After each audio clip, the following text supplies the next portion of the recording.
Assalamualaikum warahmatullahi wabarakatuh. Perkenalkan, nama saya Dea Purnama, NIM 19053038 dari jurusan Pendidikan Ekonomi Universitas Negeri Padang. Baiklah, di sini saya akan mempresentasikan beberapa pertanyaan dari mata kuliah Manajemen Pemasaran, yang materinya berjudul Merancang dan Mengelola Jasa. Yang pertama, pertanyaannya yaitu, jelaskan kategori bauran jasa. 5 kategori penawaran. Yang pertama yaitu barang berwujud murni.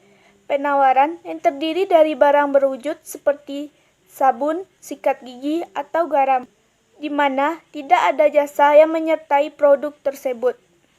Yang kedua yaitu barang berwujud yang disertai jasa. Penawaran yang terdiri dari barang berwujud yang disertai dengan satu atau lebih jasa.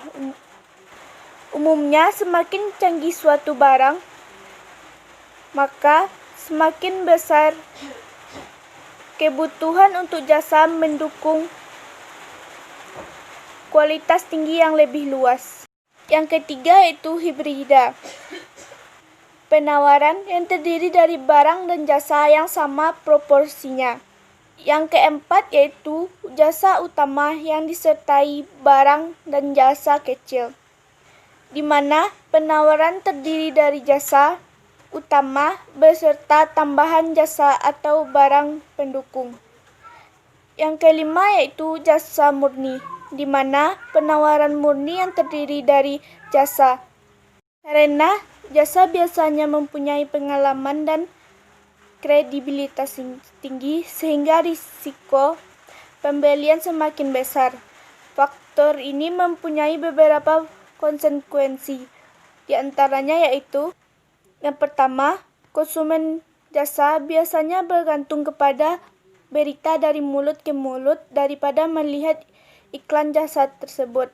Yang kedua, mereka sangat bergantung kepada harga, personel, dan petunjuk fisik untuk menilai kualitas jasa tersebut. Yang ketiga, mereka sangat setia kepada jasa yang memuaskan mereka. Pertanyaan yang kedua yaitu, jelaskan karakteristik jasa. Yang pertama yaitu, jasa tak berwujud. Tidak seperti produk fisik, jasa tidak dapat dilihat, dirasakan, diraba, didengar, atau dibaui sebelum jasa itu kita beli. Untuk mengurangi ketidakpastian ini, pembeli akan mengambil dan mencari bukti dari kualitas dengan mengambil kesimpulan dari tempat, orang, peralatan, bahan komunikasi, simbol, dan harga. Pemasaran juga harus dapat menginformasikan jasa tidak berwujud ke dalam manfaat konkret dan pengalaman yang terdefinisi dengan baik. Yang kedua yaitu tidak terpisahkan. Sementara barang fisik dibuat, dimasukkan dalam persediaan, didistribusikan melalui berbagai perantara, dan dikonsumsikan. Sedangkan jasa umumnya diproduksi dan dikonsumsi sekaligus. Ada beberapa strategi untuk menghindari keterbatasan tak terpisahkan. Penyediaan jasa dapat belajar untuk bekerja ke dalam kelompok yang lebih besar. Menyediakan jasa dapat bekerja lebih cepat. Organisasi jasa dapat memilih dan melatih banyak penyediaan jasa dan membangun kepercayaan klien. Tiga yaitu bervariasi. Pembeli jasa menyadari variabilitas ini dan sering membicarakannya dengan orang lain sebelum memilih penyediaan jasa tersebut. Untuk meyakinkan pelanggan, beberapa perusahaan menawarkan garansi jasa yang dapat mengurangi persepsi konsumen tentang risiko terhadap produk mereka tersebut. Berikut ini adalah 3 langkah yang dapat diambil perusahaan jasa untuk meningkatkan kualitas. Yang pertama yaitu berinvestasi dalam prosedur ketenagakerjaan dan pelatihan yang baik. Yang kedua yaitu berstandarisasikan proses kinerja jasa di seluruh organisasi. Yang ketiga yaitu mengamati kepuasan pelanggan. Karakteristik jasa selanjutnya yaitu jasa dapat dimusnahkan, di mana jasa ini tidak dapat disimpan, jadi dapat dimusnahkannya. Jasa bisa menjadi masalah ketika permintaan berfluktuasi.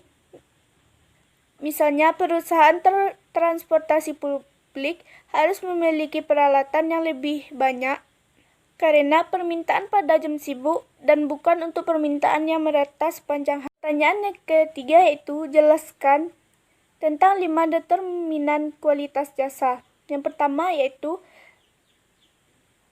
keandalan, di mana kemampuan untuk melaksanakan jasa yang dijanjikan dengan andal dan akurat.